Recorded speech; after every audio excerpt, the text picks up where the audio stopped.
गोपाल जी, आज मैं आपके पास दिल्ली से 3:30 बजे उठा हूँ और जो हमारी फ़ोन पे बात हुई थी कि हम पर्यावरण के लिए सिर्फ काम नहीं करना चाहते, युद्ध स्तर पर काम करना चाहते हैं। आपसे मेरी फ़ोन पर बात हुई थी और आपने कहा कि जो भी आपकी तरफ से सहयोग होगा मैं करूँगा, तो मुझे काफ़ी खुशी हुई, क्योंकि मेरा जो उद्देश्य है, मैं 60 साल 65 साल के बुजुर्ग के पास ये रो नहीं सकता जाता, क्योंकि उन्होंने ज़िंदगी जी। मैं उन लोगों के पास आना चाहता हूँ जिनके पास युवा पीढ़ी आ रही है, आपके पास स्टूडेंट बच्चे सब आ रहे हैं।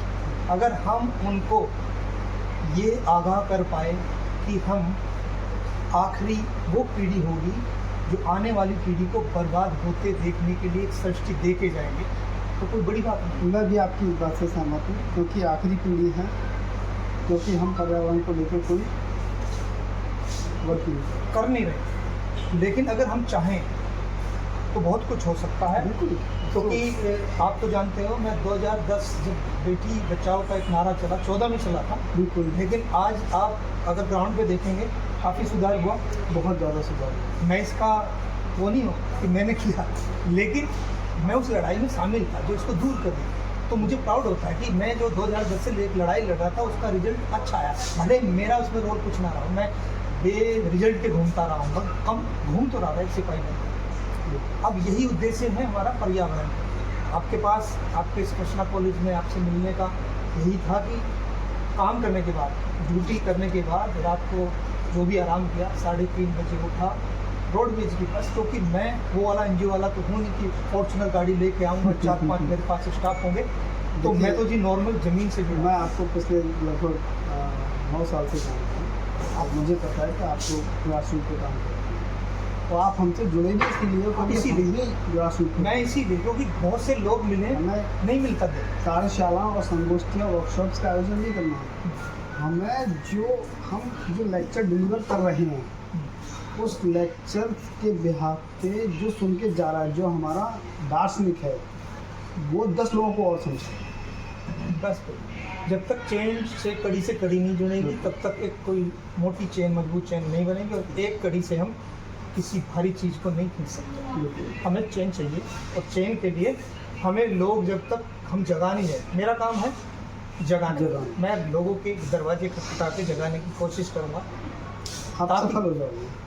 देखिए, मेरा तो यहाँ तक भी मानना है कि एक जब कोई पेड़ लगाता है तो उसके नसीब में उसकी छाया नहीं होती, कोई और ही बैठता है। लेकिन हम बने तो कारण कि यार ये पेड़ किसी ने लगाया, कोई भी उसकी छाँव के नीचे बैठे, कोई भी पथिक आता जाता हो, मगर अच्छे इंटेंशन में काम किया तो ये होगा। देखो, अगर हम नहीं जागेंगे तो हमारी आगे आने वाली पीढ़ी है, वो हमसे प्रश्न करेगी।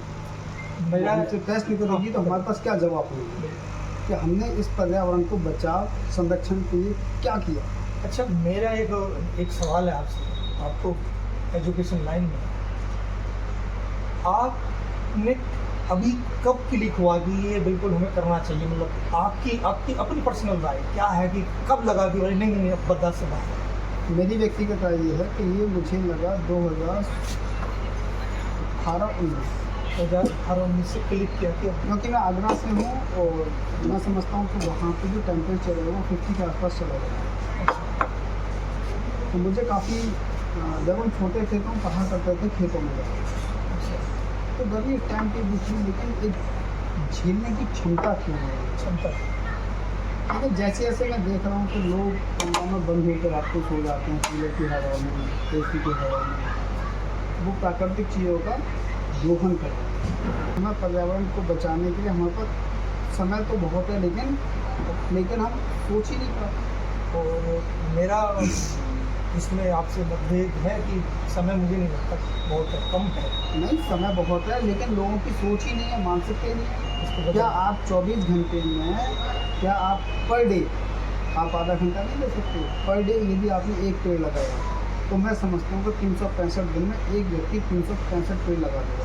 चलो छोड़िए, 365 मत लगाइए, आप एक साल में 100 पेड़ लगाइए। मैं समझता हूँ आगे आने वाले 10 साल में आपको एसी और कूलर्स इनकी ज़रूरत नहीं पड़ेगी, अगर एक व्यक्ति एक साल में 100 पेड़ लगाता है। लेकिन समय है, सब कुछ है, लेकिन मानसिक। थैंक यू सो मच आपकी इस राय के लिए।